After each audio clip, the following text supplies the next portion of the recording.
community development.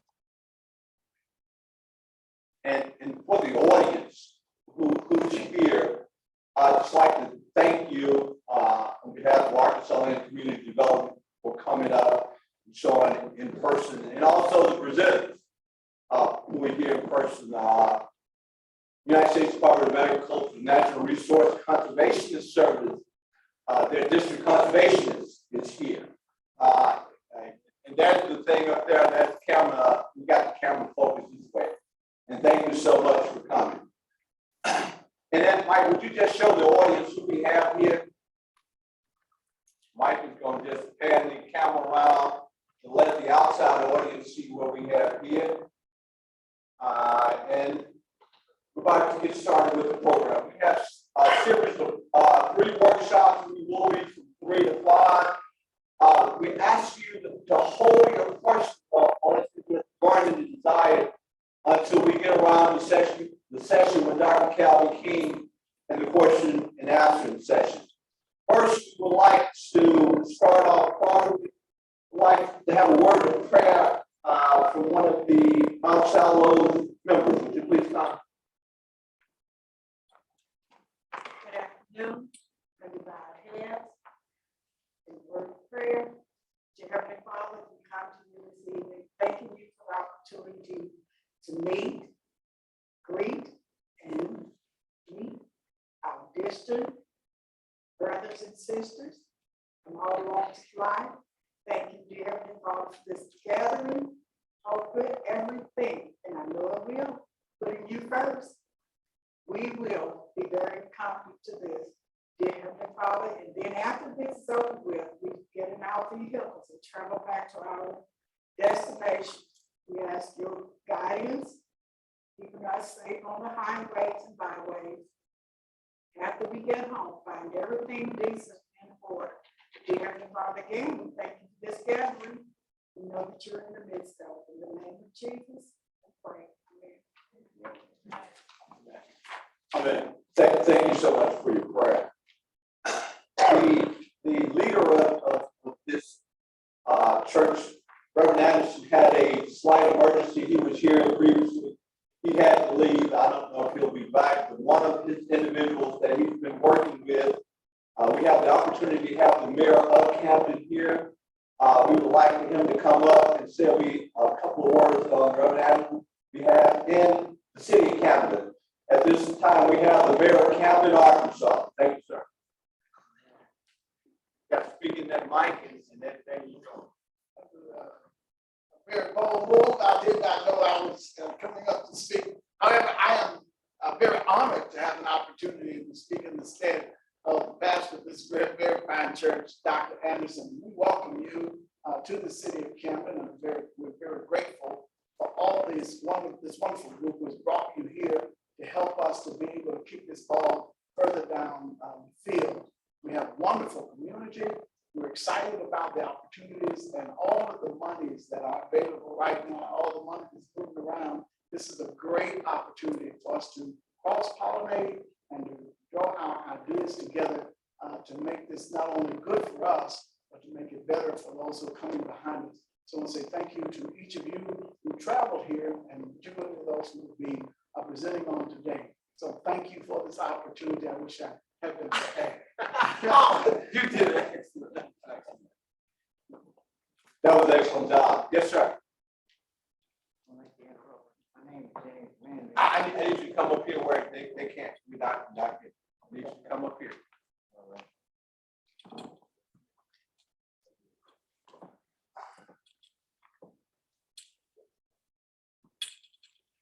Got to speak in that microphone. Okay. My name is James Manning. I'm an associate minister here at Camden Baptist Church. Dr. Anderson called me a few minutes ago. I was on my way from somewhere to somewhere else. And he asked me if I would come back here for anything that you need. You can come, you let me know, and I'll contact him. His wife had a little emergency. Their wife failed, but she's gonna be all right. All right. I think my wife is going to go out and get them out to emergency to see what. So he will be back sometime. Thank you. Thank you so much. The group that brought us here, the Lafayette School Restoration Incorporated, Ms. Flossie Moore, on behalf of Reverend Anderson, was going to tell you a little about that project, what's involved in that project. I know it was a roll-wall school, had the opportunity of visiting that gym out in the community with Reverend Anderson last week when I was here doing some preliminary logistics as far as the setup. At this time, we have Ms. Flossie Moore, who is familiar with the roll-wall school project itself. And she works along with Reverend Anderson. This is the person I've been emailing and talking and texting and going through all the processes with. Thank you, Ms. Moore. Would you please come up and tell us about the Lafayette Restoration project? Thank you. And good afternoon, everyone, to our mayor, to all of our ALCDC staff, Bishop Thompson, each and every one, our membership. This is kind of thrust upon me because of Dr. Anderson's emergency, but I want to talk about Lafayette's beginnings.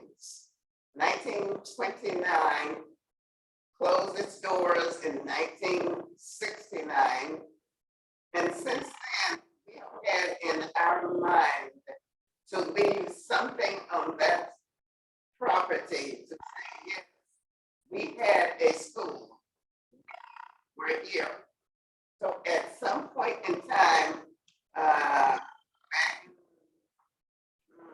probably the late 90s, a group of alumni decided to go ahead and form an organization that would help us commemorate our school. Using the 7-point program that AT&T normally would use to start up a new project, we began with feasibility. And this is where we are now, beyond feasibility.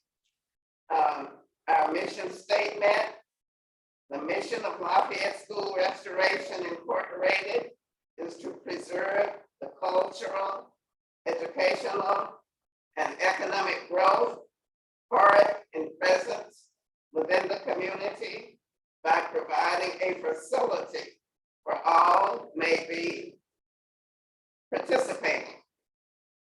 We also have the vision statement to provide a community center which commemorates the students and faculty of Lafayette School, while providing a place where citizens in the community will have a facility to host functions, provide tutoring for students, and provide recreation for senior citizens. And actually, our vision statement goes beyond this because we are also interested in vocational training. We feel that our youth, dropout students, will need vocational training in order that they may blend back into this global economy that we have.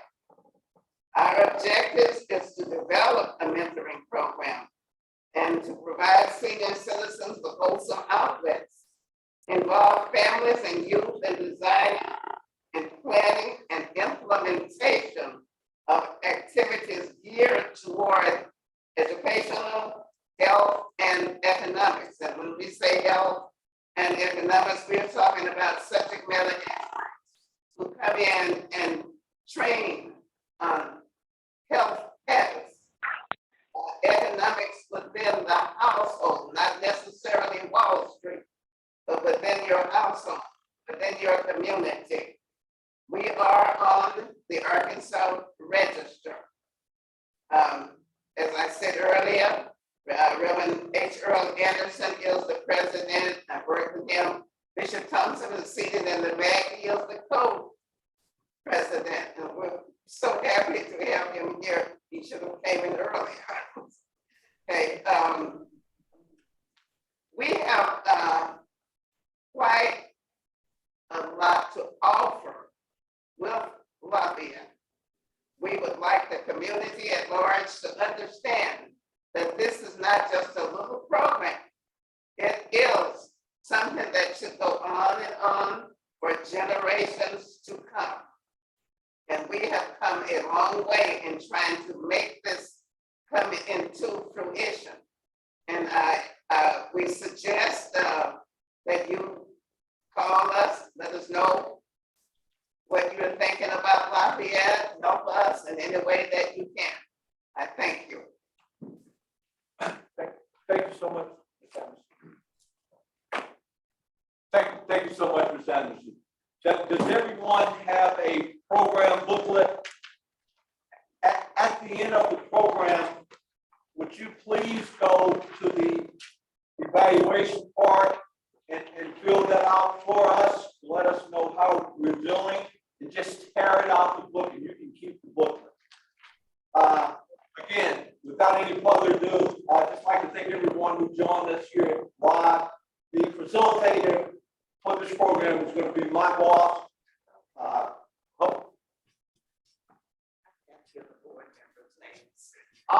Okay, she forgot to give the board member's name. I apologize for this. We do have a board. Herman Jones, Connecticut. Patricia D. Jacobs, Esquire, Washington, D.C. Janice Frazier, Hampton, Hercules, California. Doug Morris, El Dorado, Arkansas. Lowell Sanders, Camden, Arkansas. All members of the Lafayette School Restoration Incorporated are connected to the original Lafayette School by way of attending the school and or having relatives to graduate from Lafayette School. And I must tell you also, Lafayette graduated some great people. Thank you. Thank you so much. Thank you so much, Ms. Moore. At this time, I'm going to introduce one of the co-founders and beginning members with our organization, Arkansas Land Farm Development Corporation, my boss, today's facilitator, Dr. Calvin King, Sr.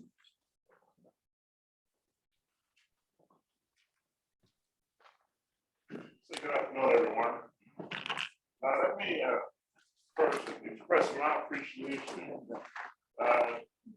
to Camden itself. One, the mayor being here, and of course, Reverend Anderson allowing us this opportunity and providing for the meeting location itself, and of course, the Lafayette project. You know, things start based on sometimes issues there and how issues have to be addressed and how people will come together around those issues, be it negative or positive. In this particular situation, the Lafayette initiative, as it has to do with history for the community, is very, very crucial, both the cultural history of the school itself and what they're looking at from a preservation perspective. Preservation as relates to those who are here now, who understand that history and how they will preserve that history as they go forward in the future, and how they will build on that history and build on that history, saying how that history has contributed to our present being and where we are, but then how we will now build and move forward from that cultural understanding of history and those contributions that have been made by our foreparents and those who are a part of this initiative itself, and what it still has to offer in this growth and this development.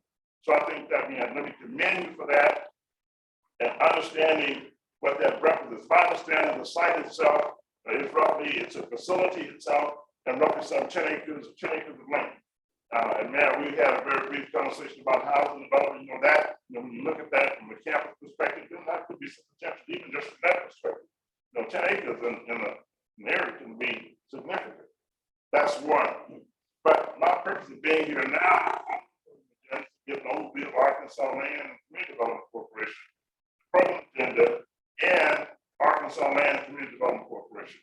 The connectivity between where we are now and our being here has been about and is about people.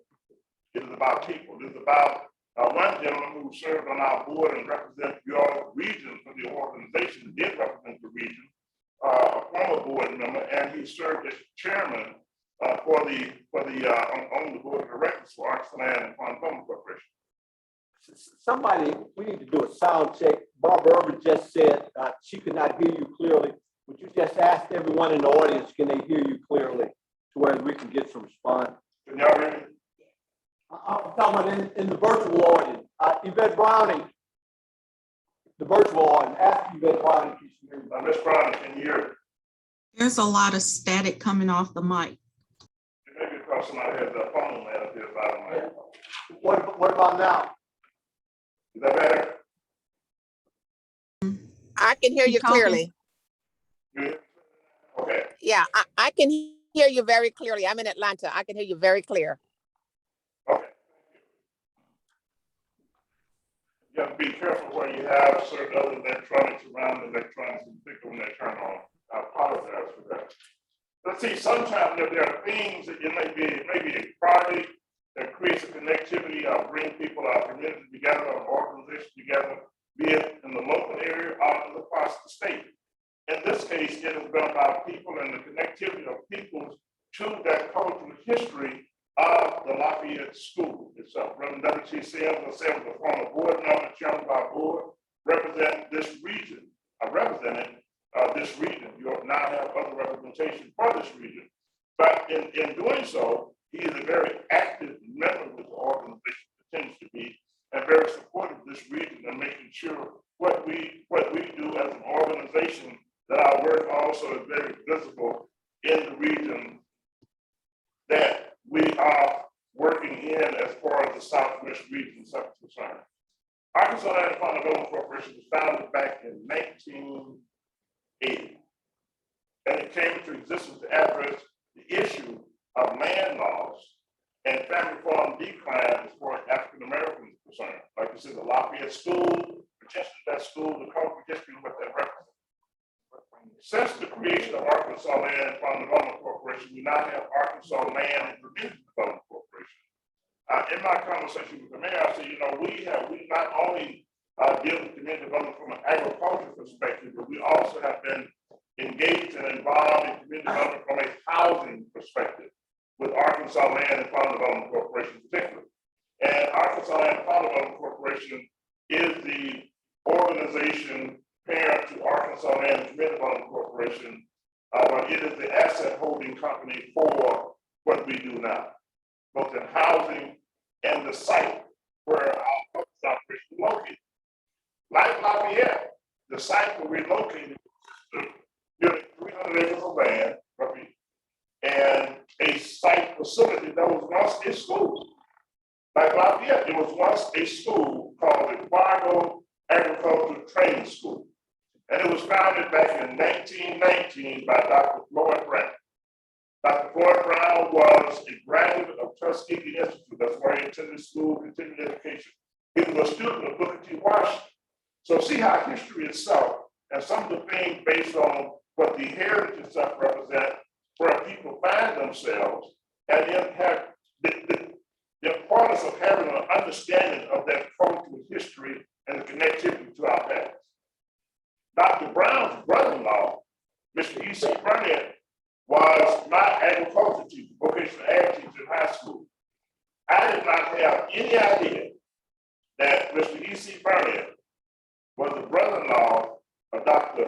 Floyd Brown. And Dr. Floyd Brown was a student of Booker T. Washington.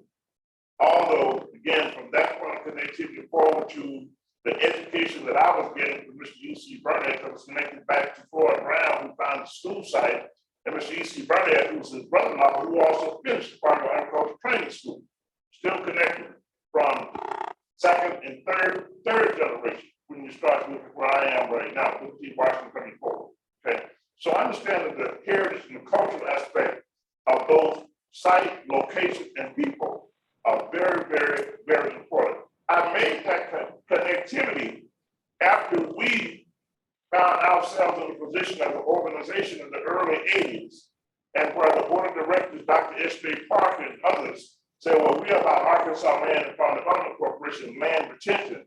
then we should be looking at reclamation as well, reclaiming and looking at sites where there is history as it relates to African Americans and this situation which had come to us, which is from the alumni who wanted us to work with them to reclaim this particular site that was in state inventory.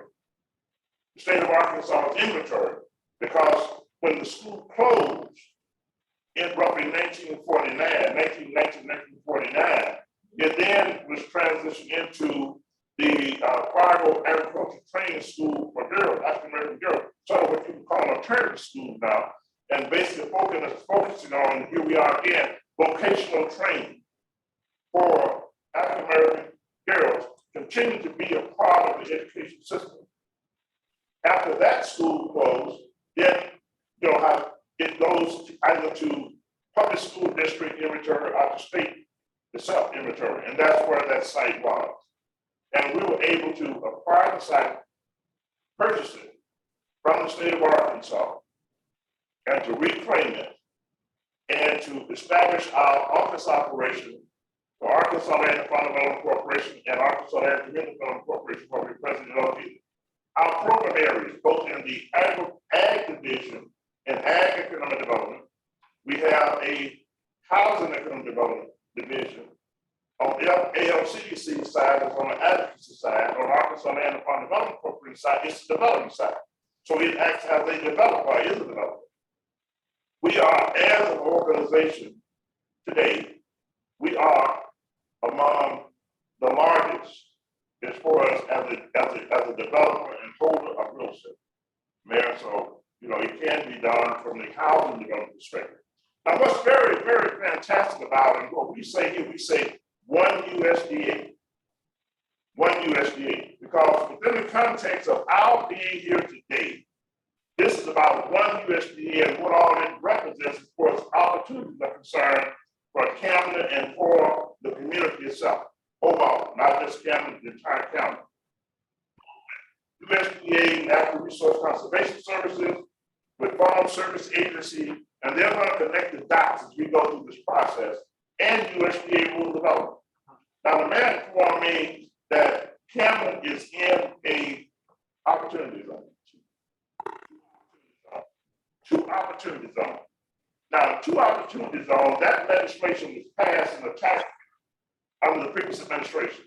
And what it's supposed to provide for, that's supposed to be a driving force for capital investment and for economic development. That there should be priorities based on the state consolidated plan and other plans for investing, be it on the private sector's part and on the public sector's part for economic development and growth.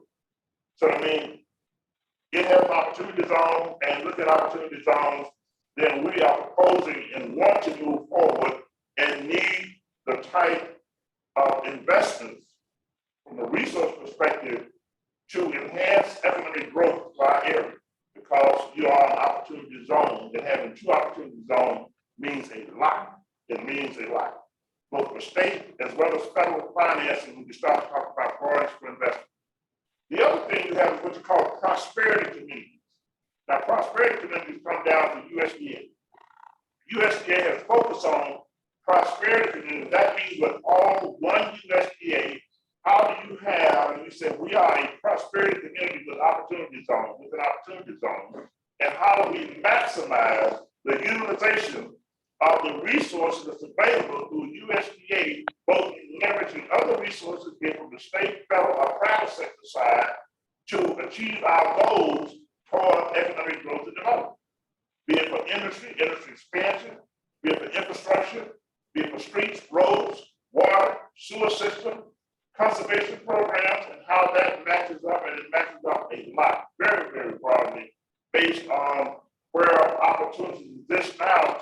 If you own land and you want to be a part of the agricultural production community, but not just agricultural production, because conservation itself is so connected. It's so connected in so many ways, even from the environmental perspective.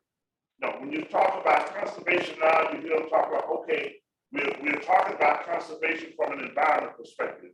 And what is it that relates to the environment, and what natural resource conservation service has to offer from a program perspective, and why they should be important to our community, and how investments are made, or how those who are utilizing those services should get the maximum benefit of those services, and what it means from the area, what you call environmental smart, and I think that's the way that they're saying, not being environmentally smart.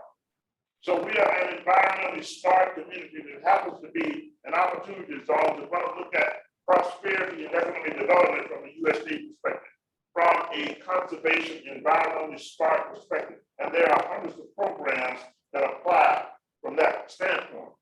One of the areas has to do with urban agriculture. Urban agriculture farming. Now, urban agriculture farming basically say micro-urban farming. It means basically that you can be within the city limits of a town.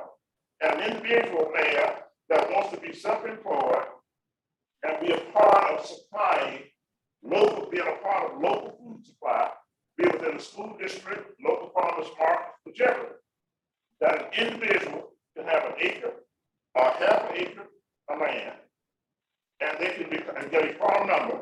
First, then get all connects. In order to get a farm number, you have to go to farm service agency. The farm service agency gets a farm number, then you're legitimately farm. Also, if you have this large and beautiful garden you have now that you're working with, you may want to not call it a garden, but call it a micro-urban farm, get a farm number, and access other USDA services with both NRCS, farm service agency first, farm number, conservation program services, and how you can enhance the overall operation that you have, be it an irrigation system, what they call hoop houses, and other type of practices that can be applied to that particular, what we call a micro-urban farm. And again, I'm just on the equip as one, CSP is another, and it goes on, and NRCS will tell you about that. The same thing applies, of course, prosperity communities concerned, if you're looking at the infrastructure, rural man on that side, it could be water, sewer system expansion, building capacity there. And of course, the new legislation just passed, and what the White House called up yesterday, there are going to be major opportunities from that perspective that will be made available from the infrastructure and a lot of other areas and categories that falls into it. So people, I'll be in here today. It is not just to talk about one particular USDA agency, but one USDA and all the USDA agencies and those who are participating, including forestry services. This part of the state will impart more forestry and forestry industry. And I don't know to what extent that still exists. But understand the resources, how to access those resources, and then hopefully I'll be down there quite a bit of, and particularly with some consistent communication with the mayor and others here. As you know, we can be there and we can still see you and we can talk and we can do work accordingly just by the use of technology. So I'm going to stop at that point. I hope I gave enough of an overview, both of the organization, what we do from a community economic perspective, but also why we're here. Now that means that the Lafayette initiative itself, the Lafayette initiative, when you start to talk about restoring and that should hopefully will be a part of the strategy. And when you talk about a prosperity community, it will be a part of it. That's a partnership. The prosperity community is a partnership with both private sector, nonprofit organizations, municipalities, state and federal government, and how these partnerships then submit and put together the plan that is filed. And it's in every area: conservation, technology, economic development from rural development perspective, farm area, micro-urban farm, definitely fall in that category, as well as other resources, the resource service opportunity. I'm going to move ahead with a sort of a long overview, you all, but basically what I'm saying is that this business will be an ongoing process. It's what I'm looking forward to, both with the Lafayette initiative, with the city of Camden, with USDA, One USDA agency, and I don't know if Mr. Steve Dozier is going to be on or not, but that's one of the agencies and some of the resources we look at for supporting initiatives such as what the Lafayette project initiative is. is really all about. And that's only one resource. Many others are there. The Dr. first- King, this is Yes. Dr. King, this is Steve Mosier. I could not join by the computer for some reason, but I am on the phone when you're ready for me to talk. Great, Steve. Fantastic, man. Because you are the man on this one for the Lafayette edition. I'm telling you that. So I really wanted you to be on to talk about, community facilities and resources and how USDA is engaged and can be a part of this overall process and support both the initiative as well as the whole Camden community itself. Steve, thank you very much. First, we have on the program, we have our first workshop is conservation resource opportunity for rural and urban agriculture. And we have the district conservationists of Oxford County, and I hope I pronounced this right, Miss Malik with NRCS. I want to say this before Miss Malik comes forward. And Steve, I really appreciate you being on. I think we have maybe one agency, and I'll try to fill in from that. To my understanding, may not be participating today, but I want you to let you all know that the USDA agency staff and those who are on and those who participate today, man, they're taking their own personal time right now because they have 2 hours off early today. So they will officially be off, but you all know, right? Yes, sir. So they would normally be off. They would be off. The president granted that to all USDA personnel, maybe all federal personnel, but they would be off 2 hours early. So Steve, NRCS, and all the agency representatives here, thank you very much for coming to be a part of this. Ms. Braddock, I'm going to turn over to you now, Natural Resource Conservation Service. Will you be able to get the PowerPoint?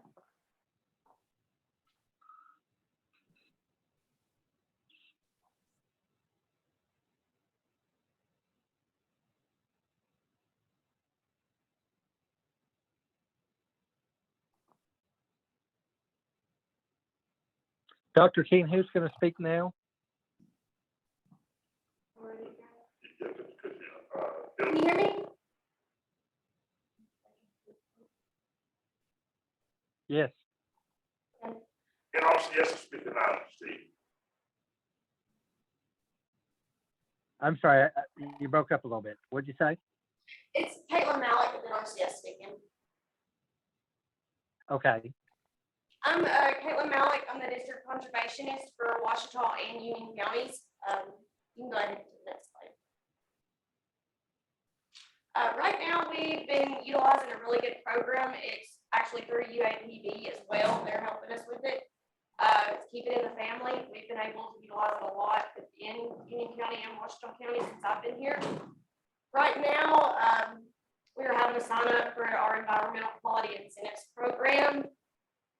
It helps farmers get different enhancement or activities to their land improvements, depending on what your goals are for the property. It can be forestry, pasture land. If you're wanting a hoop house, the urban agriculture type. There's all kinds of situations of what we can help with. It's just depending on your goals. So you can go to the next slide. For FY 2022, right now we have a sign up. It's next Friday is the deadline on the 19th. And right now that Keep It in the Family program, it has been used for historically underserved participants. There's only so many counties in the state, Union and Washita counties both are in that program. You go to the next slide, please. See, and on the PowerPoint, it's showing the amount of projects that have been funded within the state the last 3 years of the program, and we're hoping to keep it up this year. Last year alone, just in Washita and Union counties, there were 7 alone and 14 in the state. So we've done pretty well in our counties that I service. Go ahead. These are different funding categories we have. We have alternative crop programs, and then there's also different categories for historically underserved customers. We have the strike force counties, which this is one of them, and then there's also the categories that, whether it's socially disadvantaged, limited resource, beginning farmer, veteran farmer, there's different categories to be for funding opportunities. Go ahead. And Also, being historically underserved participant, you're eligible for a higher pay rate. And you'll sell, the way our program works, we fill out what's called a 1200. It's our application. You fill it out, you self-certify as either limited resource, socially disadvantaged, beginning farmer, and veteran. I can't read from here. Thank you. As a veteran. This helps you, we say approximately 90%, but it's a higher pay rate than somebody who is not historically underserved. Go ahead. And like I said, right now we have a sign up till the 19th. And if anybody has any questions, I have information here as well, and I have my contact information that will be on the slides for the participants that are on Zoom. During COVID, we've had other opportunities of being able to take applications. We've been very flexible. We have what's called box, one span, plenty of opportunities that can do it virtually, and farmers.gov. We're able to take applications through there, and you can sign documents through there. Also, my contact information is right there for anybody that needs it, and anybody that's here. I have my card and other information available with documents. Thank you.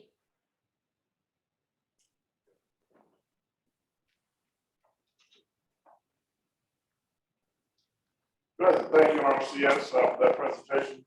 People, what you'll find again, I want to mention this. One, this presentation has been recorded. Two, the information. Normally, what we do, we have work sessions, and we'll post it on our website so individuals can go and listen to the sessions after the fact, that they can refer individuals back to the website for those who may not be able to participate or be a part of this particular session today. The next we're going to have is we're going to go upward. We're in workshop or work session. We're showing up as 3, but the next workshop is workshop that's going to address forestry, and I hope I have this right. It's going to address forestry. It's going to address air property challenges and opportunities for drone technology and community economic development and rural community economic development. And so the next person up now is going to be Mr. Steve Moser. Steve, you still there? Yes, I'm here, Dr. King. Can you hear me okay? Yes, we did. Your next person. Correct. What would have been, it showed as workshop 3, but we bring it up to workshop 2, because I understand I don't think FSA, USDA Farm Service Agency is here. So next will be Mr. Steve Moser, and after Mr. Moser will be Ms. Yvette Browning, and she is with the Forestry Service.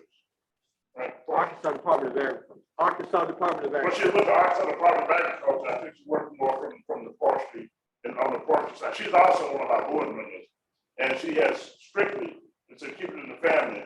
She is very, very, very strict about making sure that we address forestry in no uncertain terms, that we have to highlight forestry.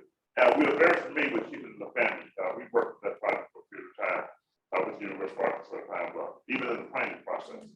So now, Mr. Steve Moser, please. Thank you, Dr. King. USDA Rural Development enjoys being a very good partner with Arkansas Land and Community Development Corporation, and we appreciate the partnership and working together to move USDA programs into rural communities to help rural communities move forward. I don't know if y'all have my PowerPoint up or not. If not, I'll just go ahead and speak. Do you have the PowerPoint available? I think he's working on getting that pulled up now, Steve. Let me see where we are. Okay.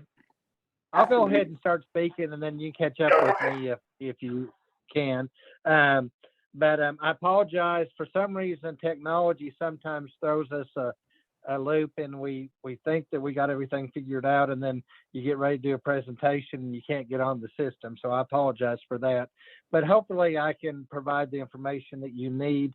And Dr. King is really good to forward people that need our assistance to me, and I'm available just about any time if you need some assistance. But USDA Rural Development, we have under the current administration, we have 3 priorities. Equity is one of the top #1 priorities that we are working to help communities that are underserved and that are socially vulnerable. The other two we have is COVID recovery and the climate. So those are our three primary focus areas. We are committed to helping improve the economy and quality life in rural America. USDA Rural Development improves the economy and quality life in rural America through our various programs. We offer loans and grants and loan guarantees to help create jobs and support economic development and essential services such as housing, healthcare, first responder services, and equipment, and water, electric, and communication infrastructure such as broadband. We promote economic development by supporting loans to businesses through banks, credit unions, community managed lending pools, and we offer technical assistance and information to help agriculture producers and cooperatives get started and improve the effectiveness of their operation. We provide technical assistance to help communities undertake community empowerment programs. We help rural communities by helping individuals buy or rent safe, affordable housing and make health and safety repairs to their homes. USDA Rural Development falls under 3 pillars, and our 3 pillars are the Rural Business Cooperative Service. There's 17 programs under that. There's a total of 42 programs altogether. We have Rural Housing Service and Rural Utility Service. We have 4 regions, 47 states, and 400 area offices nationwide. We have an office in the national office in DC. I'm a virtual employee. I report to Washington, DC. I cover the southeast part of the United States, which is pretty much the Southeast Conference plus Oklahoma, which I guess is going to join the conference before long. And so we go from Oklahoma, Texas, all the way over to the eastern seaboard of North Carolina, South Carolina, down to Florida. I also have Virgin Islands and Puerto Rico. So I've got 12 states and 2 territories.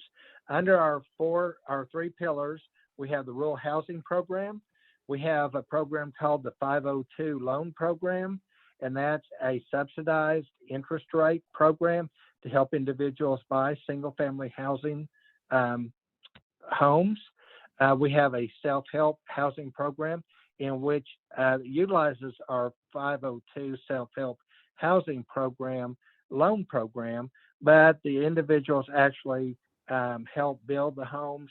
They gain workforce skills as they do that, and they save quite a bit of money in doing the self-help program. And we have those programs scattered in various parts of the country. We have a guaranteed housing program. If your income is too high for the single family housing 502 program, we have a guaranteed housing program to also assist. And all of our housing programs are 100% loan to value loans, so you don't have to put anything down, and they're a great opportunity to get into home ownership. We have 2 programs to help repair your homes. One is the 504 Loan and Grant Program. For the grant, you have to be over the age of 62 and very low income. In order to be eligible for the 504 loan, you just have to be very low income. We also have a Housing Preservation Grant Program that is administered through our multifamily housing program. Nonprofits administer that program, and you just have to be low income in order to qualify for that in your area. We also have a multifamily housing program, and last count in Arkansas, we had about 720 complexes across the state. And you can receive government assistance if you live in one of those units and you qualify for rental assistance, and it's based on 30% of your income. Under the community facility program, I think that's a program that Dr. King wanted me to speak about in particular. We have guarantees, loans, we have direct loans, and we have grants. And we can do just about anything a rural community needs to help support that community. Typically, the applicant is a nonprofit or a public body. And we've done things such as schools, daycares, firehouses, first responder vehicles, and first responder equipment, hospitals, health clinics, and community centers, courthouses, and things like that. We also have a rural utility program, which is a second pillar I wanted to talk about. The water and waste disposal loan and grant program falls under that. We also have guarantees for water and waste disposal systems. We have an emergency community water association grant. We have solid waste management grants. We have technical assistance and training grants. We also provide technical distance learning and telemedicine grants. And that's offered once a year, usually in the spring. We have Community Connect grants, and we're getting ready. We just opened up a window of about, I think it's 60 days for the Reconnect program.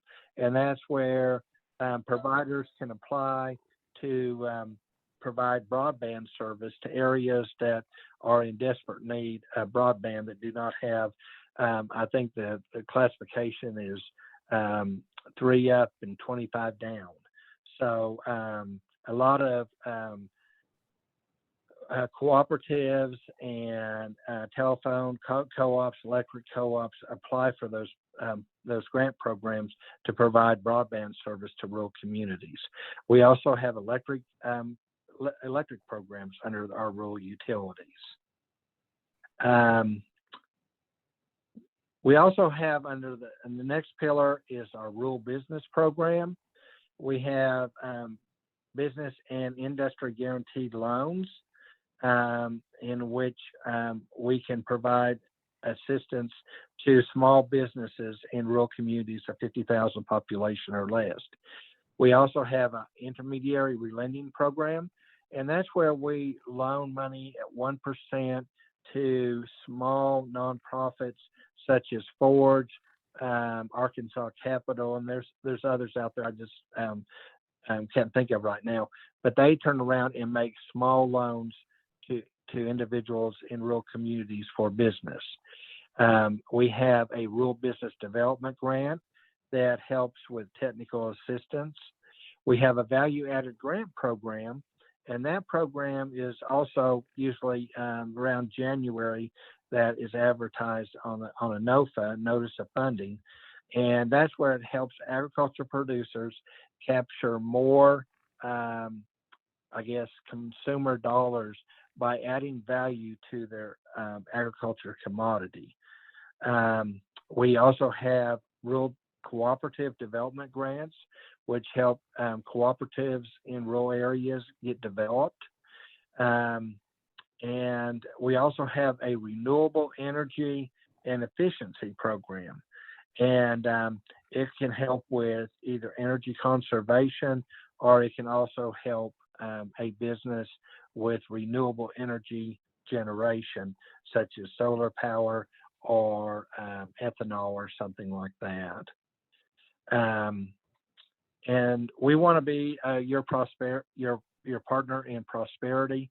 USDA Rural Development is the agency that I like to call helps communities build from the ground up. We have an office in Monticello that is close to you. We also have an office in Forest City and one in Hope that is all in the Camden area, but I believe it's the Monticello office that serves Camden. Dr. Keene, I'll be more than happy to answer any questions anyone might have. My contact information is 870-754-9352. if you need to give me a call, or you can email me at Steve, STEVE, .mosher@usda.gov. Dr. King probably has my phone number and my email on speed dial, but I am here to assist any way I can. That is why I've still, after 38 years, continue to work for USDA Rural Development, is to help rural communities move forward.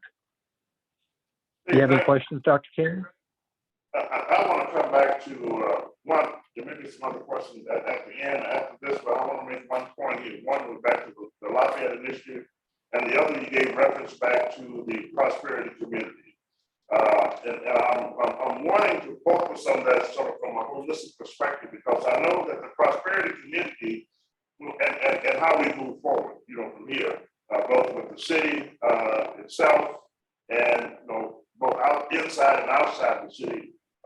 As I understand the prosperity community and those of you that work with putting together, it could be the city of Camden, and it could be 3 or 4 other surrounding communities, small towns that comes together as a prosperity community to look at a strategy or initiative for economic development and how USDA along with other partners can invest. Am I correct on that? Okay. I think I understand.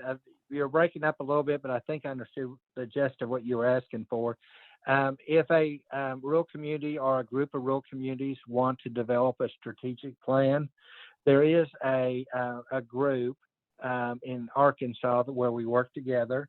And the first person that comes to mind is Stacy McCullough. She is the director for the Extension Service for Community Economic Development for the Extension Service. We also have the Department of Commerce that is really good to work with, Becca Caldwell and Matt Tryford. So if you have a community that, Dr. King, that wants to work on getting a strategic plan put together, we would be more than happy to try to get a working group together to help with that endeavor. We also have a group that works together in the state of Arkansas called the Arkansas Community Economic Development Alliance, and we meet once a quarter. And I can send Dr. King the information, or you individually the information, if you would like to send in a needs assessment requesting a specific type of assistance. Did that answer your question, Dr. King? I guess mine is more just one point. How would they get certified as a prosperity community itself? I'll have to do some research on that. I don't know. It's not through our agency, but I'm sure there's an agency that they do that through. I'm just not aware of that. I apologize. Yeah, my understanding that basically goes to the Office of Partnership and Public Engagement, and of course that's right. National. Yes, and the Office yeah, of Belinda Engagement, which encompasses all USDA agencies as a part of that right. office, which reports directly back to the Secretary. Yeah, Belinda Bell, which is she's located at UAPB in Pine Bluff. She would be the person you'd want to reach out to get that accomplished, I believe, Dr. King. Okay, thank you. You're very welcome. One other point, and I want to come back to this again. We're here because of the Lafayette Initiative. Now you have the Community Facilities Grant and Loan Program. So Cynthia, yeah. this is a nonprofit organization. So Lafayette Initiative Friday, as part of the nonprofit organization, then that organization will be eligible to apply for a community facilities grant for what the goals that they're trying to achieve as far as that facility is concerned. Yes, a nonprofit or a public body can apply for a community development grant or loan grant combination, and the amount of grant assistance is going to be based on the median income of the area to be served in the project. And I'm Tommy James is area director there in Monticello, and he has a young man that works for him that works that program. I would recommend getting with Tommy and sitting down and talk about the proposed project, and they can give you an application to submit and help you move forward on that community facility program. But we can just about do anything a rural community needs through that program. And that's what I was talking about earlier. Schools, daycares, fire and emergency vehicles, fire stations, community centers, healthcare, that type of thing. Did I answer your question, Dr. King? You did. So we know where to move from there, dealing with the Lafayette initiative. A gentleman named Tommy with USDA Rural Development on the Community Facilities Grant Program. The 515 program you gave reference to, is that active now with rural development on multifamily housing? I think that's based on the 515 program. The 515 program falls under multifamily housing, and that's what I was referring to earlier. We got about 700, roughly 700 and something complexes across the state. And if you live in one of those units and if you qualify for as very low income, oftentimes you can get rental assistance to help pay your rent. Last point, I want to go back to the statement you made, and this was on not the 515 of affordable housing, but it was back to deal with economic development from a business perspective. I know you have the re-lending program under the BNI, but you at one time you should have it called a rural business enterprise grant program that could be administered by a municipality that could facilitate the process for a new business development or expansion of the existing business. Does that program still exist? Yes, they took the rural business opportunity grant and the rural business enterprise grant and combined them into one program, and now it's called the rural business development grant.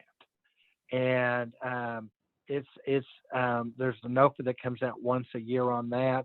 I believe the last one was I want to say June, July. There'll be another one sometime this year, but you can do things such as technical assistance, training centers, and things like that, Dr. Keene, under that program. Thank you very much.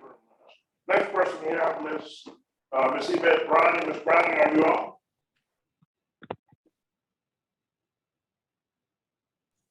I'm here, yes. Yeah, we got a question. I'm sorry, Ms. Browning, we have a question. Yes, sir. Yes, sir. Okay. My question is, how will you be able to access 504 program? What office? Right. Steve, that question is you, USDA Rural Development. So how do you access the 504 program? I think your 504 that was on housing, affordable housing. Was that's new construction or was that renovation?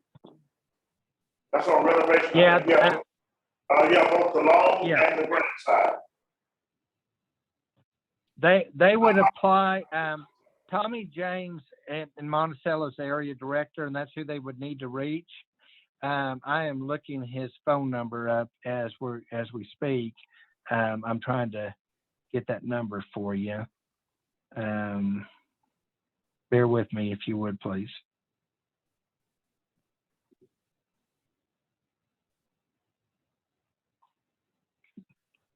My computer's moving slow for some reason. But he's out of the Monticello office. Yeah, well, for some reason, we were not able to share. What's the number? I haven't found it yet. I'm still looking. Hang on just a minute, please. That's at the USDA center, He's right? at the USDA Service Center there in Monticello. Right. I haven't located his phone number yet. I thought it'd be on his signature line, but I'm not finding it. Yeah, send me an email. I'll get that to you, Dr. King. All right, we'll put it on our website, but it's USDA Farm Service Center in Monticello is where the office location is. It's under USDA Rural Development. And it's on the rehab or preservation program, 502, 504. One side is a loan. You can do a loan up to $20,000 at a 1% interest rate. And the grant side of the program is for $7,500 up to that. And that's dealing with renovation and working on home age, but 62 years of age or older. I think those who are disabled also qualify under it and not having to be 62 years of age. Yeah, you have to be very low income. And I found the phone number. The phone number is 870-367-8400. Again, that is 870-367-8400, and that's for Tommy James. See, under the 502, 504 program, now, if one is disabled, they qualify for the program. I'm right, if they're not 62 years of age or older, but they're disabled, will they not qualify for the program? The 504 program doesn't have any special requirement for being disabled. You just have to be very low income on the 504 program. And to be eligible for a grant, you have to be over the age of 62. But now under the 504 program, oftentimes we can go in, and if someone is disabled, we can help make their house handicap accessible under that program. So that may be what you're thinking about, Dr. King. Yeah. Sure, that answers your question, what you need. Okay.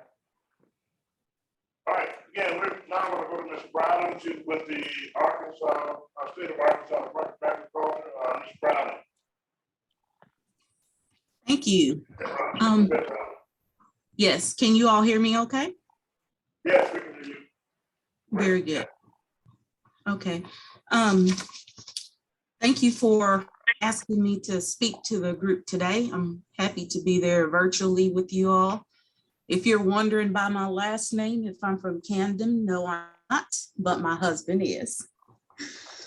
So got some roots there. I'll be talking to you today about the Department of Agriculture and giving an overview of some of the programs and services that we have available. So I'm gonna try to share my screen and get my PowerPoint going.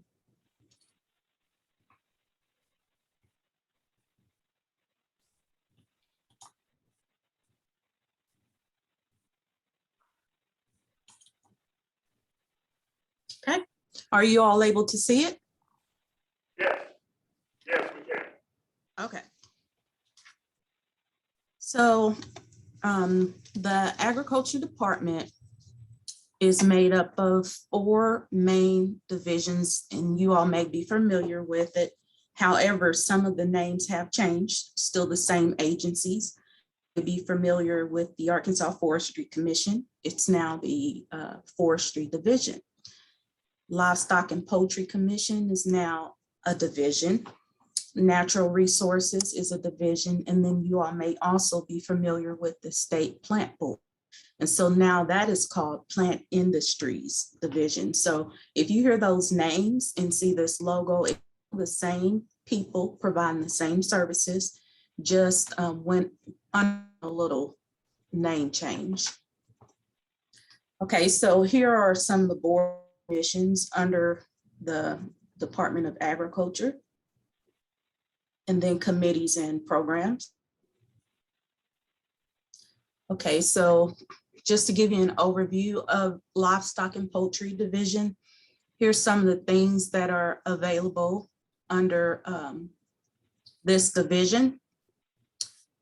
You can kind of take a look at that, and I'm not going to go into detail on some of these, but if you have any questions, just feel free to ask me at any time. And if you want further information on any of this stuff, I'll be happy to follow up with you.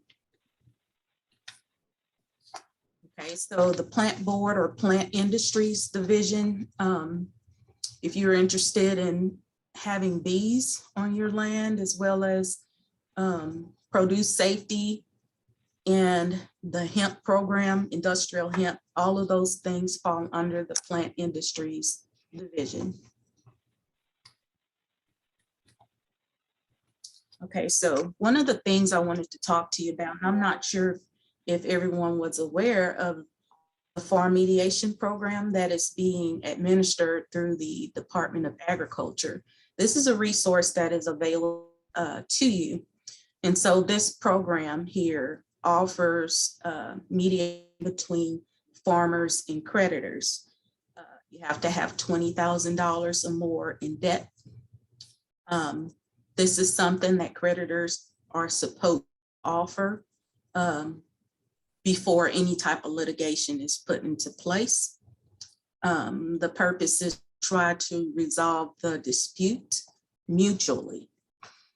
And then one of the benefits is that it will give farmers or producers time to work things out to get their debt settled. The administrator of this program is Cammie Davis. There's her contact information. Our farm to school program, if you are producing vegetables or some type of good that you would like to get into schools, this program can help you with that. Classrooms, cafeterias, and other locations, depending on the structure of what the learning environment is, can be used for this program. I have a couple of resources that I'm going to show you on farmer flow chart and farm food safety checklist. The contact for the program is here. So if you're interested in selling or working with schools, these flow charts are going to give you information on that. Here's one. And as you see, it's very thorough and it tells you by step what to do if you're wanting to do this. And I'm happy to either email this to folks or send them hard copies if necessary. This is the checklist. This is what's required if you're wanting to work with schools. Okay, so another thing I'll talk about is the specialty crop block grant. The purpose is to increase Arkansas specialty crops and also make it more competitive for Arkansas and other places in the country. The application period is usually from March to April. Requests are accepted that are between 20,000 and no more than 100,000. You have to be a state or local government, a 501c3 nonprofit, community-based organization, producer association, industries, and specialty crop organizations are all eligible to apply. The contact here is Amy Lyman. That's her information. Okay, so another resource that is available if you've ever had issues with timber theft or arson on your property, as well as livestock theft or agriculture and equipment theft or vandalism. We do have assistance here within the department where our investigators will come out to your and talk with you and investigate the crime scene. And they will also prosecute the offenders.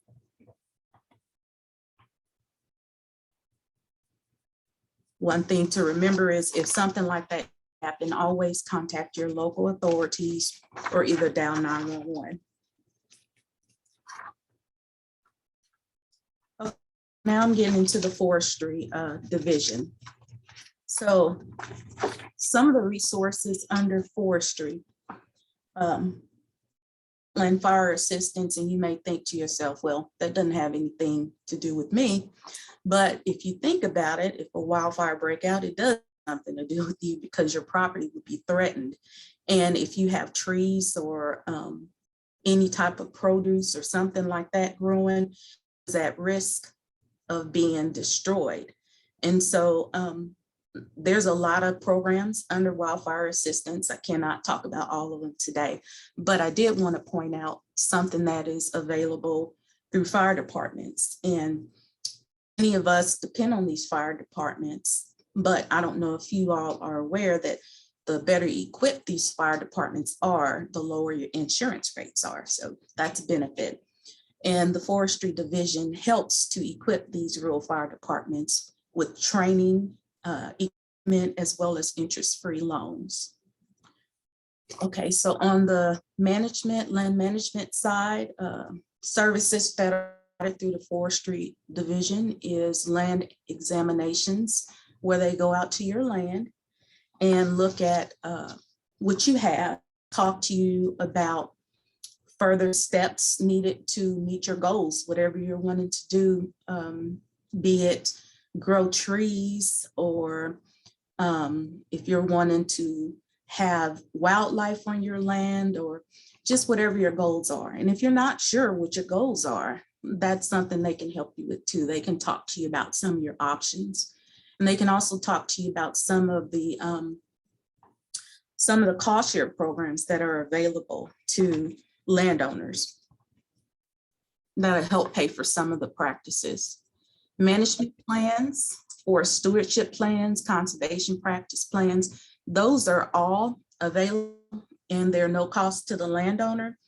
If you're trying to get into equip some type of conservation program, equip, which is environmental incentive, environmental quality incentive program. So that's what equip is. I try not to use acronyms because I know everybody doesn't know what that means. And then you have the conservation reserve program. Those are just a couple of things that require having a management plan.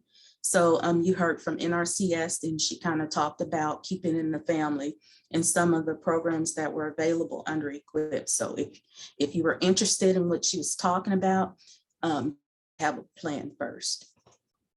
And then keeping the family, that was also mentioned by the district conservationist. That program that the agriculture department is partnering with University of Arkansas with to assist African landowners to help them begin managing their land. And a lot of that starts with education. So, I mean, even just the thought of forestry, sometimes it may bring about the thought of having hundreds of acres, but that's not the case. Most programs for forestry qualify for just 10 acres or more. So if you have that, then a lot of the programs that we have here in-house, and I think it's even less, I don't think there's a requirement on acres with USDA. However, I will say this, the more acres you have, the easier it is to get people to come out and work on your land. However, and this could be a conversation for another day, but options to get around that. So if you have small acreage or something under 10 acres, don't worry about that. If you're interested in doing something with it, just let us know and we'll assist you. There are educational workshops under Keeping the Family. There are also, if you're dealing with heir property, we have resources available to help you get through that. There's a program that we have started with Keeping the Family for landowners who have really progressed through the program. It's our Champion Land Ownership Training and, Champion Landowner Training. And so what that is we work with those landowners so that they can become spark plugs in their communities and go and talk to other people like their neighbors and so forth about what they're doing on their land, to try to get the word out even more so. And then finally, forest, insect, and disease assistance. Resources under the forestry division for a fee are tree seedlings. These are the type of seedlings that are available, bare roots. There's a large variety of different seedling or species that you can get. Some of the specialty products that are available as well are listed here. Prescribed burning, as well as fire lane construction, is something that we do. And although there's a fee for that, don't let that scare you, because we only charge, what it costs to maintain the equipment. So it's not like, we're trying to make money off of the landowners. So most of the time you will come off better, getting seedlings or burning or fire construction from the Forestry Commission. So I wanted to keep my presentation short. There's my contact information. That's my cell phone. If you have any questions, you want to contact your local forestry division. It is on Mall Road there in Camden. I think it's pretty easy to find. But if you want to know who the contact there is, I'll be happy to assist you with that. If you live outside of Ouachita County, or your land is outside of Ouachita County, just let me know. I'll be happy to tell you who the contact for that county is as well. So with that being said, is there any questions?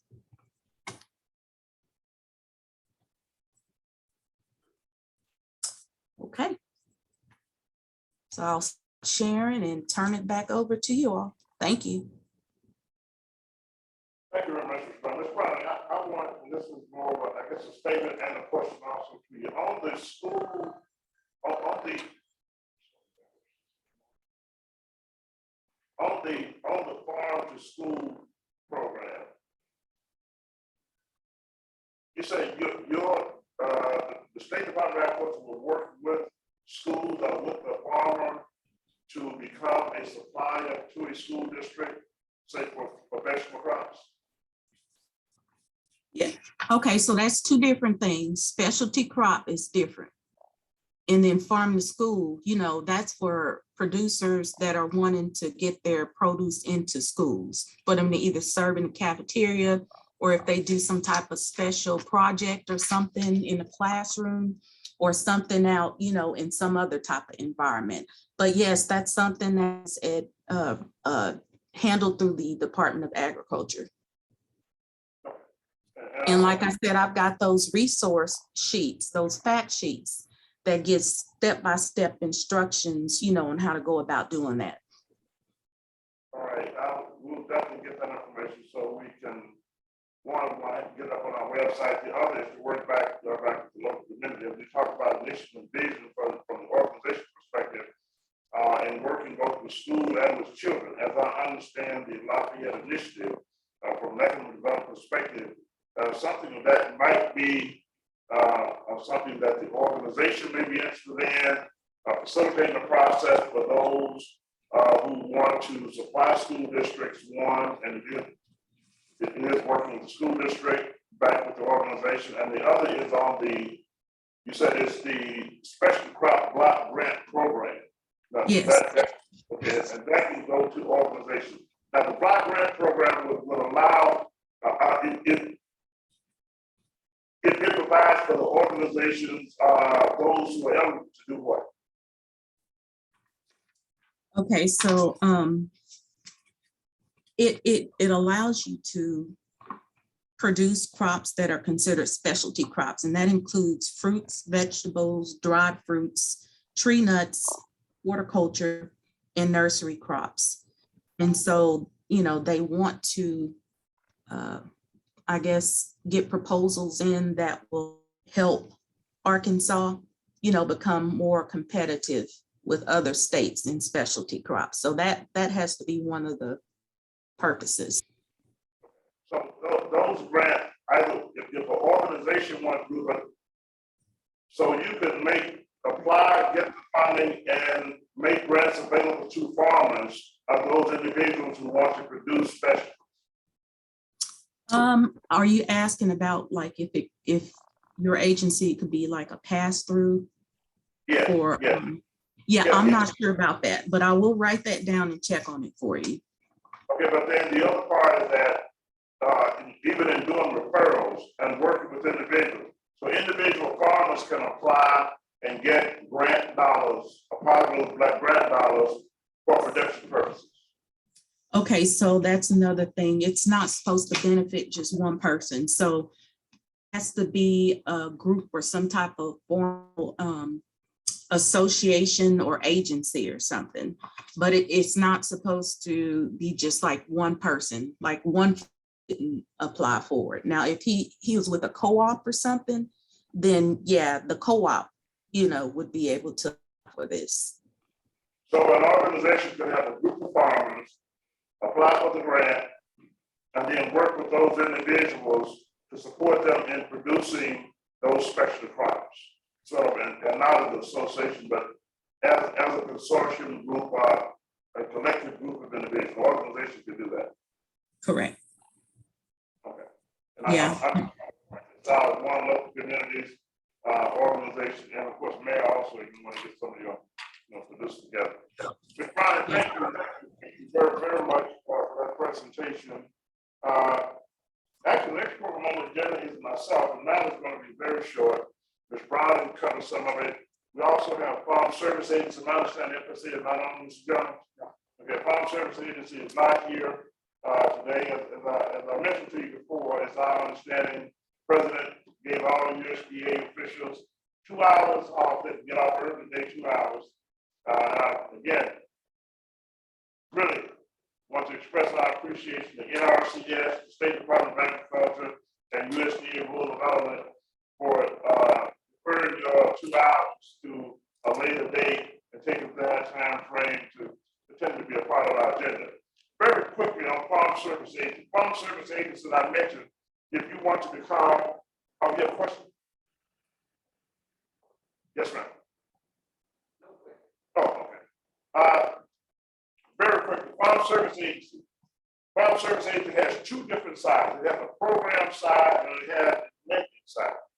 On the lending side, they have both a direct loan program, goes up to $400,000. I think it's $400,000 lending now on the operating loan, and $400,000 on the capital side, so for real estate purposes. So a total of roughly $800,000 we want to actually get into on a direct loan with Farm Service Agency, production agriculture purposes.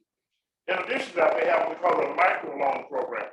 The micro loan program, direct loan, goes up to $50,000.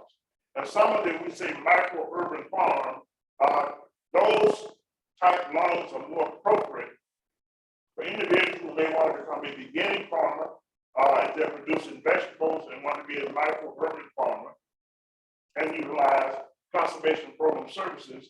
Then the micro urban loan, the micro loan is more appropriate for that. Again, that's a direct loan. Direct loan up to $50,000 for operating purposes and up to $50,000 for capital investment. If you deal with, but you must have at least 3 years experience if you're going to do the capital investment to purchase land and things of that nature. But the point is that if one can get access to land, one becomes a beginning farmer, so man say, okay, we got these 3-4 lines out here, we got this little strip of land over here, and we really want to encourage the property owner to lease it to an individual. Say, I want to become a beginning urban farmer. And you say, well, why not? So we got some land over there, we're not being dealt with. This 5 acres over here, 10 acres over here. I would encourage them to lease it to you.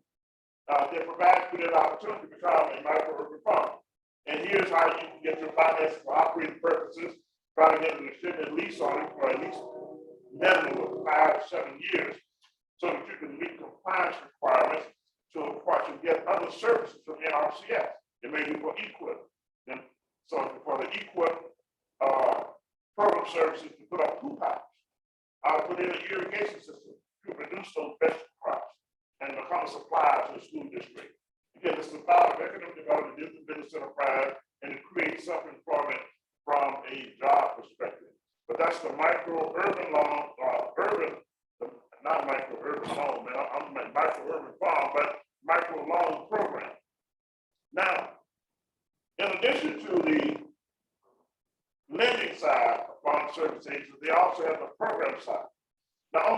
side, if you're going to get into producing vegetables, alternative crops, then it's what I call mediation risk management practices that one really should employ. And on risk management, they have a program called NAP. Now, NAP is basically it's an insurance, and you want to minimize risk factor when you're dealing with producing any type of production agriculture, be it row crop, traditional crop, whatever. But to mitigate your actual risk that's involved in the business, you want to minimize the risk whatever type of business you're going into. But on the agriculture, it's called NAP, and it's a crop insurance for alternative crops only. So it's not insurable under the traditional federal insurance program for agriculture. So that's the program side. A number of other program services come through farm service area as well, such as CRP. Now, don't confuse the conservation program, CRP, Conservation Reserve Program, with Conservation Stewardship Program, with Natural Resource Conservation Services, and all the other conservation programs that implemented by Natural Resource Conservation Services. But there is a conservation program under Farm Service Agency. Again, that's on the program side. And if you say you have land that does not have, it's not good quality land, like it's eroding and things of that nature, then you can put it into that program, into a conservation reserve program, up to a certain number of years, maybe the maximum now is 15 years, you work for 15 years, and you're paid so much per acre. I don't know what the payment is now on that program area with FSA, but again, that's Farm Service Agency, USDA, Conservation Reserve Program.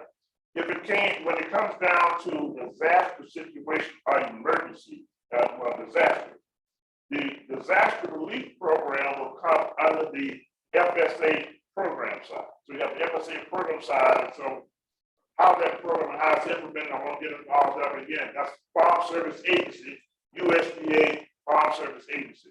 And there are other programs, there are others on the program side of Farm Service Agency, such as one of the programs they have, if you're going to become a micro-urban farm, as I mentioned to my first, if that 2 acres of land or 5 acres of land out there, or 2 acres, whichever, and a person's going to lease that and become a micro-urban farmer, then you have to get a farm number. Now, that's on the program side of Farm Service Agency. I mean, you go to Farm Service Agency, get a farm number, then once you get that farm number, then you're able to apply for other program services with Natural Resource Conservation Services. So don't say, well, I got this land lease, we're going to NRCS and say, I want to apply for the EQIP program to get an irrigation well put on and to do some other things with your conservation practices. And they said, well, no, we can't provide you that service unless you have a farm number. You must have a farm number. That's USDA Farm Service Agency Program Division of Farm Service Agency. Again, that's only some of it. I'm doing some summarization. There are other areas that they have as well. On the program side, they have a guarantee loan.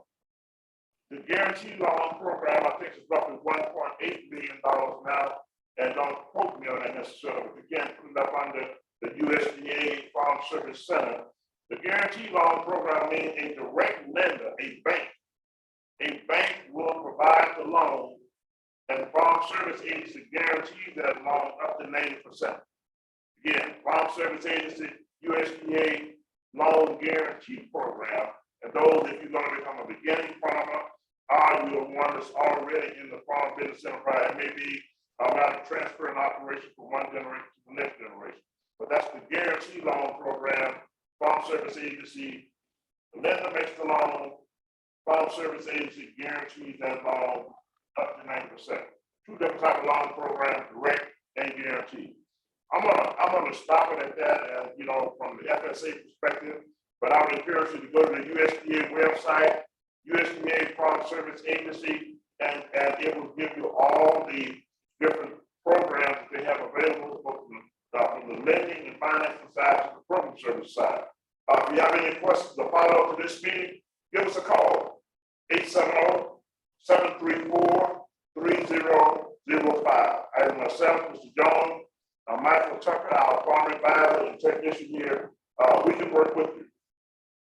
Another quick one I'm going to touch on is Arkansas Land and Community Development Corporation and the issue around air property. Ms. Browning gave reference to the air property program, but the State Department of Agriculture have. People, let me say that the Department of Agriculture, the state of Arkansas, we have not always had a State Department of Agriculture. And I worked with the group that was working on that legislation, and it's been some years ago now, and we were successful. And the State Department of Agriculture, y'all may remember when you have State Department of Agriculture. Do y'all know that? The NRC? Y'all too young. But anyway, that wasn't always the State Department of Agriculture. There are a lot of things that have changed now. But the State Department of Agriculture has a lot to offer. Ma'am, we talked about the emergency services and working fire departments, how they provide some equipment, for wildfire things. That's through the State Department of Agriculture. Yeah. I saw a thing, Ms. Brown. Mercy that? She's leave. Okay, Ms. Brown has to leave. But they were providing some equipment to fire departments where they can get that equipment so they would be ready in case of a situation, towns and areas of a wildfire breakout and surrounding areas, wooded areas around small towns, that they would have the equipment and the training to address to be, ready. Since it's best to have it, not need not have it. So that program is to the State Department of Agriculture as well. Air property.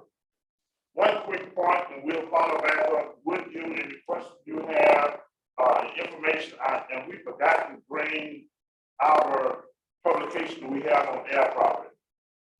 A lot of land is lost and opportunities are lost for the next generation in dealing with air property, where there's no will, a decision has not been made on how property will move forward from one generation to the next generation. Now, 30%, one time African Americans in this country owned some 15 million acres of land. We own less than 4 million now. So I'll say 2 million or less. But out of all of the land loss that has occurred, roughly 30% of that land loss, and then you're talking about value and equity position. Now, those who have the most equity in this country, when I say equity net worth in this country, are those who own and have done with investments and own real estate. People build equity in housing ownership, real estate. You may get the stock market, but the equity position. But 30% of the land ownership of the African American community has been by way of air property, because there was no will left. And so there was undivided interest, and based on the way the law was structured in Arkansas, that if you had land, your grandparents and your parents had that left it to the children with no will, and if someone bought an interest, I bought a small interest in that land, it could be an eighth of an interest, 16th of an interest, and I petitioned the courts under the old law. And petition still works in the courts, don't get me wrong. But if I petition the courts to get my interest out of that, under the old law, land was normally sold. So land cannot be divided equally and equitably. So as a result, land would automatically go to the courts and it was auctioned off under the old law. And when that was occurring, in most cases, African Americans did not have the capital, the revenue, access to it, even the process of even on dealing and making the bid to acquire, to retain that property. So a lot of land was lost. Lots of land was lost by way of air property and through the court system, which was law then. The new law, Unified Air Property Act, was our organization. We worked on this for about 20 years along with other organizations, along with the Bar Association, Realtors, and others, and where this legislation passed. But under the new law, the Unified Air Property Act, if someone buys interest, and we were just with a family day before yesterday, around my birthday, they were out of Colorado, Mr. Jones. They came all the way down to Colorado, and they were dealing with it, and they've done the right steps to retain that family farm and that land. But the Unified Air Property Act, if an individual buys an interest in your family's estate, if they buy a small interest in your family estate, and then say, I do that, and I petition the courts. Well, if I petition the courts, then the rules still apply the same. So, okay, well, you petition the courts to get your interest out, that is allowed for you to get your interest out. But instead of saying land cannot be divided equally and equitably as money, so you cannot divide it in equal manner because the front side has a higher value than the back side, okay?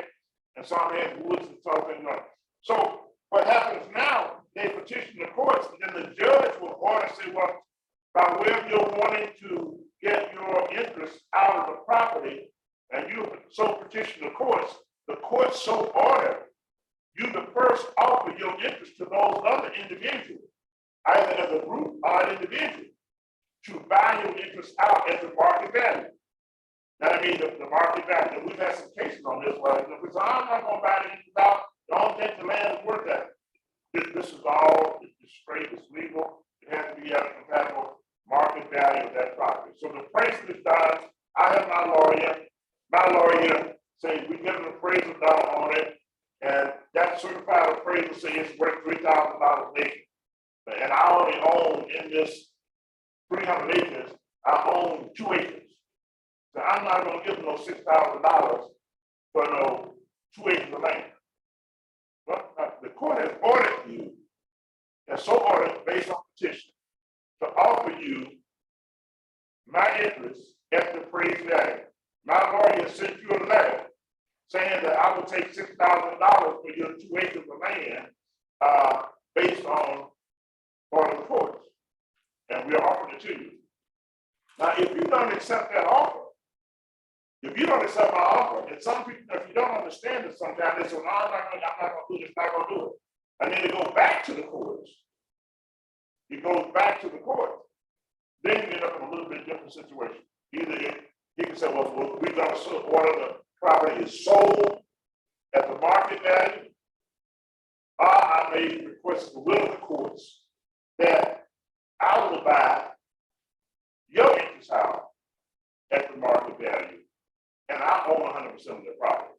Now, one investing in speculators, they're not going to know if they do it that way, because if I have a 2 acre interest and it's worth $6,000 appraised market value, I may have only paid $1,000 for that 2 acre interest, because John Doe over here, who is a distant cousin, sold that interest to me for $1,000.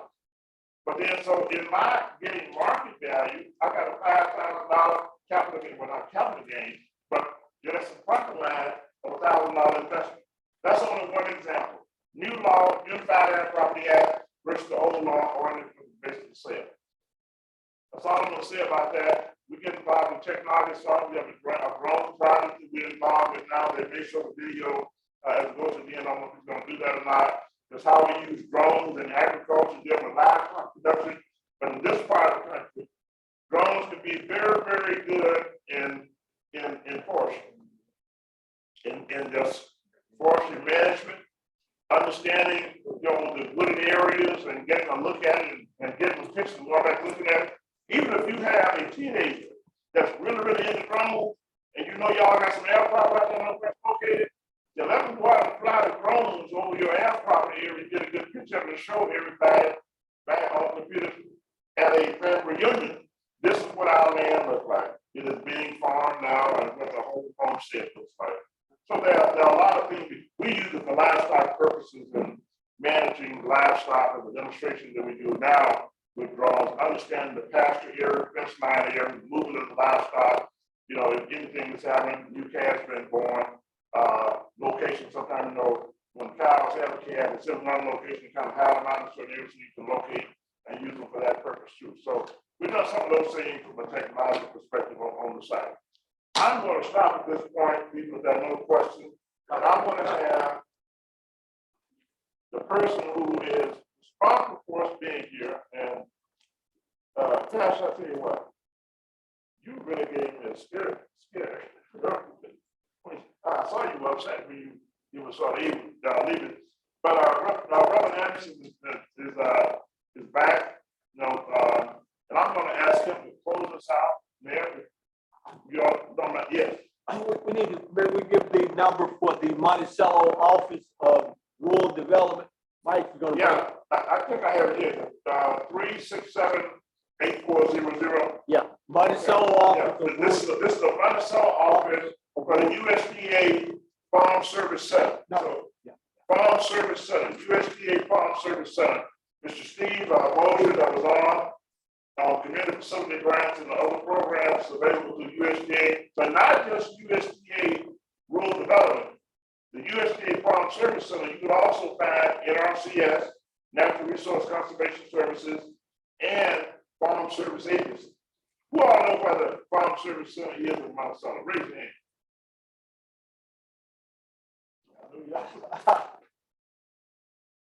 That's an area, everybody should know where the USDA Farm Service Center is. They say Farm Service Center. When they say one USDA, they are one USDA and one building.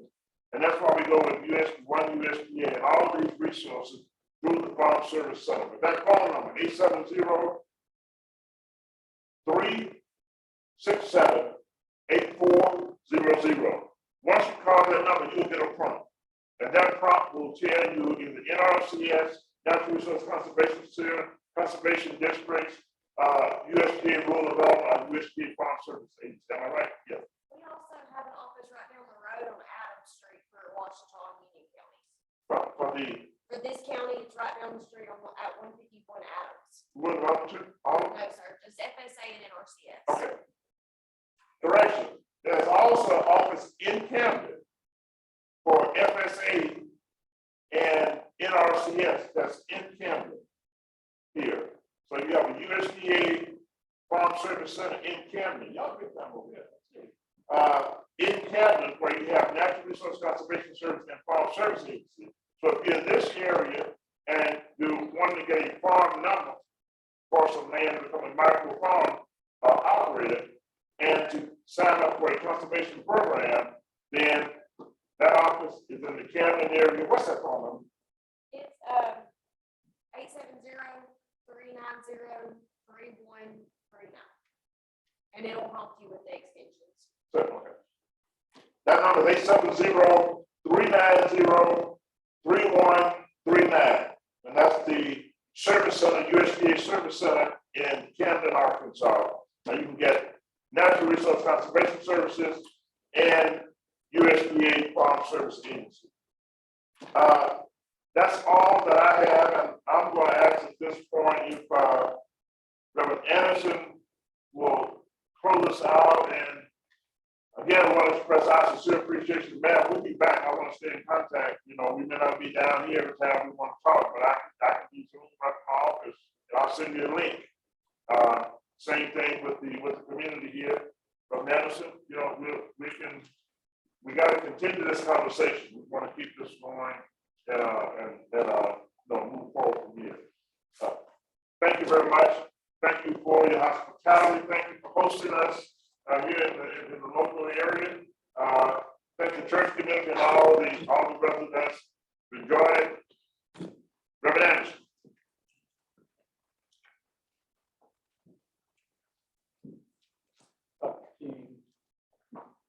Jones,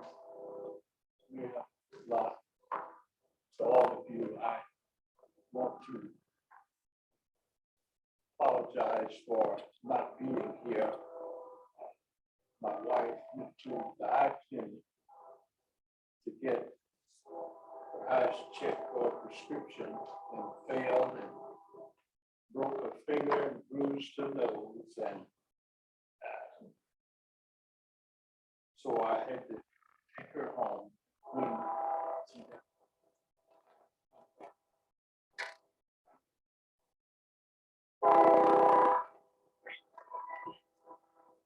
To Dr. Jones.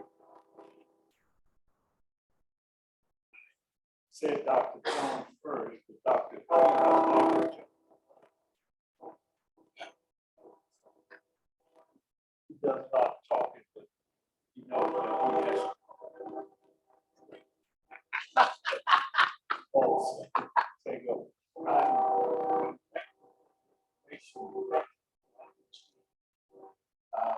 And I'm sorry I wasn't here for the opening to let you know exactly from my perspective, our interest and Come to speak in the mic. we're trying to do. Need to speak in the mic. I'm sure that Sister Flossie did a good job in giving you the history. But we have the capability and of getting involved in micro farming. And so on the land that we have out there. And so this is something that we're interested in. Our big interest is in educating our students and the people in our area. The problem that's so often stated in whenever there is a meeting and whenever there is talk about bringing business into Camden, it's always said that we do not have a qualified workforce. That means that our people are not educated enough to be able to do the jobs that the businesses are bringing in. And so we want to try and improve that, to make a difference in Camden. I have been a resident of Washington County 86 years. So I know something about the history of Washington County. Yes, sir. Yes, sir. And so I know that we can make a difference if we could get this building restored so that we can conduct the instructions and training out of that. Listen, I learned a few years back that there is a difference in the training in integrated schools. It's different from the training that came out of segregated schools. And so people say don't bring race into it. I don't know how you can even talk and not bring race into it, since there, you know, I'm not the only color on the face of this earth. So the problem is when the school was integrated, segregated, it was supposed to be separate but equal. The school was never equal. The school never had the same opportunity that they had in Fairview. We got the leftovers. We got their desks that the leg was broken off of and their initials were scratched in. We got the books that the backs were torn off of and pages were missing from, and we were supposed to study from those books. So when you came to a part and the pages were missing, what were we supposed to do? But this is what we had to, you know, deal with. Now, I did 12 years at Lafayette School. Oh, I'm not telling you what somebody told me, I'm telling you what I experienced. And this was the situation that we had a football team, and that football team got one set of uniforms 3 years that I played there. Now, we got the used uniform from Fairview, and that's what we had to practice in and play in until they finally bought us one set of uniform. So listen, there has been a disproportion. And so anybody who fails to recognize that, I don't know what planet they've been living on. It still exists.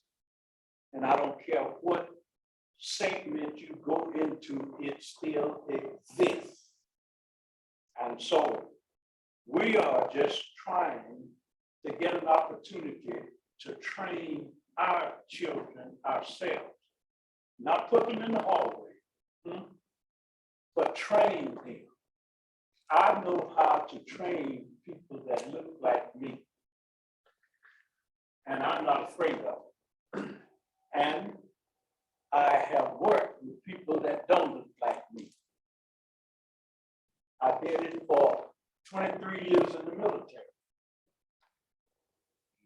And I know what I am doing, and I know what I'm talking about. If we can get this building restored, if we get the opportunity, we can train, we can raise the educational level in this area so that nobody will be able to say they can't bring a business in here because we don't have a qualified workforce. And so this is my plea. This is what I want. This is why I want that building restored out there. That building is on the state register. We submitted it for national registry. And I was told at that time that because I changed the door on the building, that I couldn't put it on the national registry. And yet that same person came back to this city twice and said at Fairview School and at the city council that it didn't make a difference about some cosmetic changes. But that's all right. I've been in contact with the people who made the bill, and they are trying to get me, and the doors were wooden doors, half wood and half glass. And so it's hard to get those. The company that made the bill is having a hard time making that door again. And so they said the building didn't look like a gym. Well, I mean, when you sell the property, and school property was not supposed to be sold. And on the deed, it said that property was given for school property. So the property should never have been sold, but then all of the memorabilia and all of the stuff about Lafayette School was thrown in the dumpster and burned. It's like nobody wants to, accept the fact that Lafayette School ever existed. And so this is what I have been dealing with.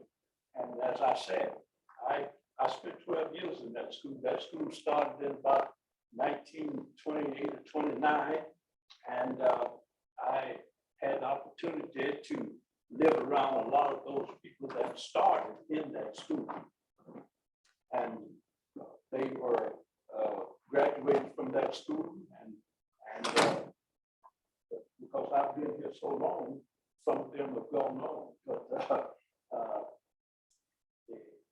we are just trying for an opportunity to better this community, and we need some help in doing that, because every avenue that I approach always give me some other excuse or some excuse why they can't.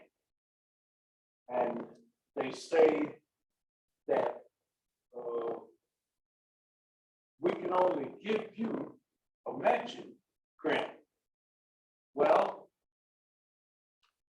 it's hard for me to get a matching grant when I don't have nothing, for them to match. And this is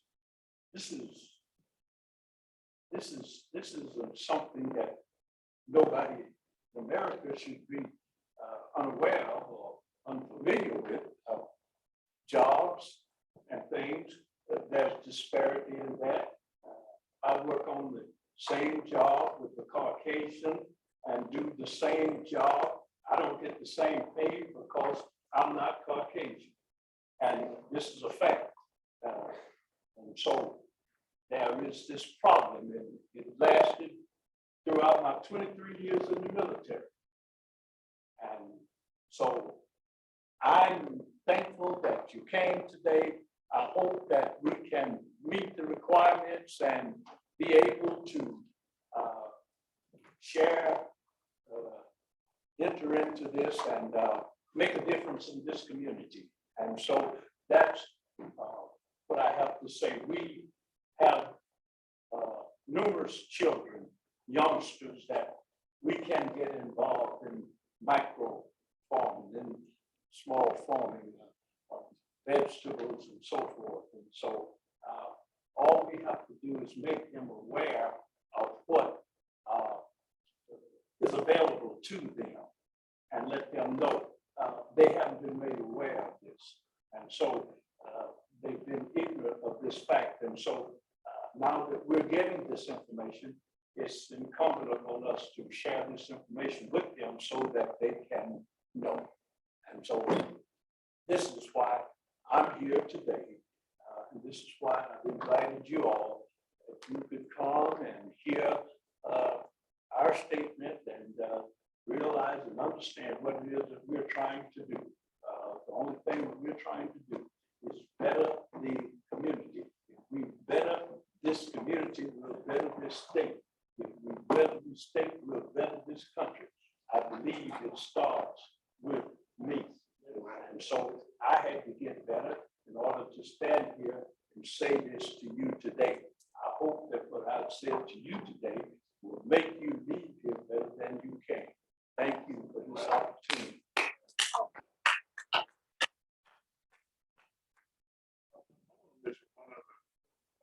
Evaluation time. No, I'm gonna do that too. And I want Dr.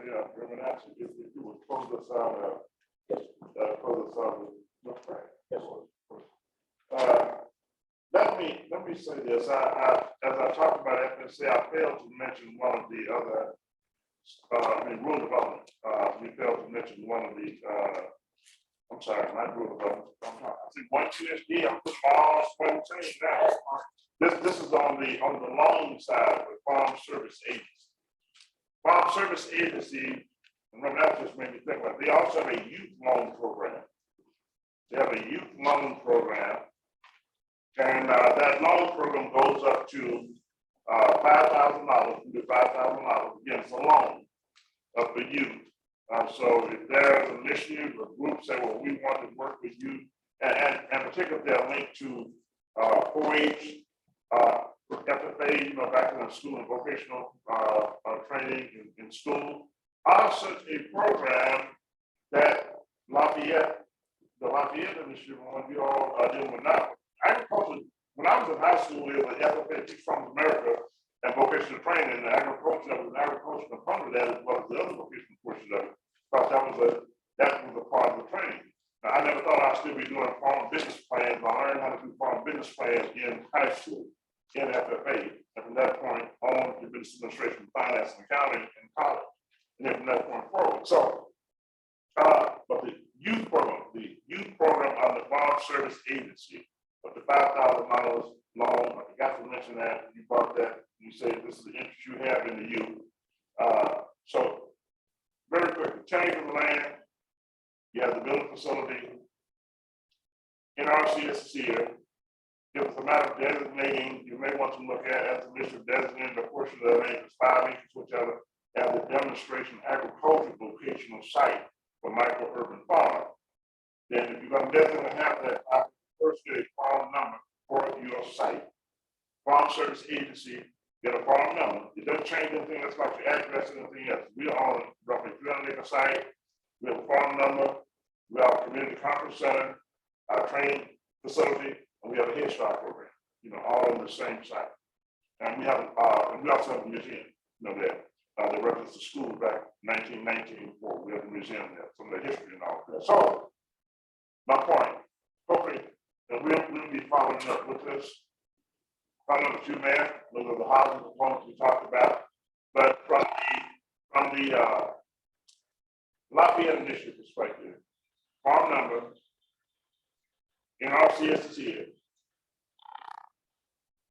Vocational training in agriculture as an initiative, and get you and we can talk about the possible program designs, or who will be the ag leader, and those who will be a volunteer working back to the organization as the ag leader.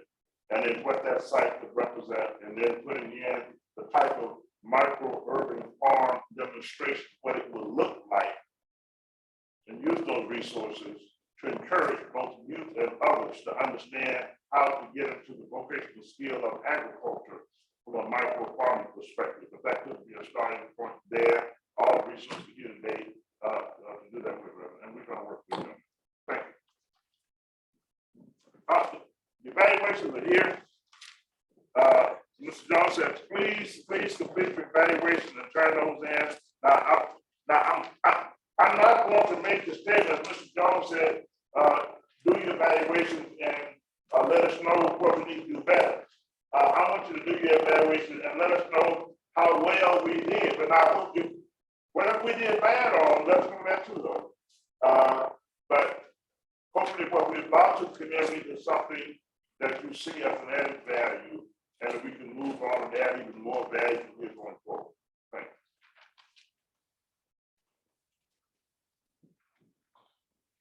you. Yes, sir. Would you be kind enough to bow your head with prayer?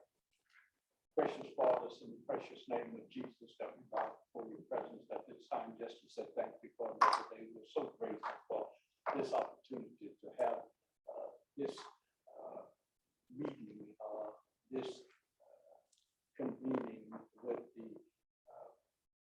USDA, ALCDC. We are so thankful that you have given us this opportunity. We thank you for the knowledge and the wisdom that they have shared with us today. Pray that we will be able to receive it and to use it so that we can be fruitful in producing some evidence that what was said today was beneficial to us. Thank you for those who have participated. We pray the blessings upon each person here as they lead to go in their separate directions to reach that destination. We pray that you will take them safely to their destination, keep them in the hollow of your hand, for there no man can pluck them out. We thank you and we ask all of these blessings in the powerful name of Jesus, and for his sake